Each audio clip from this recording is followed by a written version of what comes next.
IPL 2026 సీజన్లో మోకాలి గాయం కారణంగా ఆటకు దూరమైన హర్షిత్ రాణా ఇప్పుడు కోలుకొని ఆఫ్ఘనిస్తాన్తో జరిగే మూడో వన్డే కోసం జట్టులోకి వచ్చారు. దాదాపుగా 2 నెలల తర్వాత అతను మళ్ళీ బరిలోకి దిగనున్నాడు.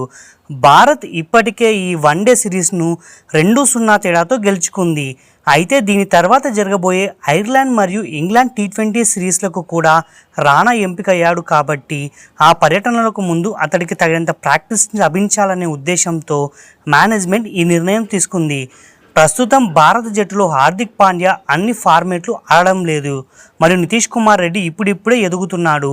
ఈ క్రమంలో మరొక ఫేస్ బౌలింగ్ ఆల్రౌండర్ను సిద్ధం చేయడంలో భాగంగా హర్షిత్ రాణాకు ఎక్కువ అవకాశాలు ఇస్తున్నారు. అతను బ్యాటింగ్ కూడా చేయగలడని ఇప్పటికే నిరూపించుకున్నాడు. ఈ మూడవ వన్డే శనివారం నాడు చెన్నైలోని చెపక్ స్టేడియంలో జరగనుంది. ఈ మ్యాచ్లో ప్రిన్స్ యాదవ్ స్థానంలో హర్షిత్ రాణా ప్లేయింగ్ 11లోకి వచ్చే అవకాశం ఉందని సమాచారం.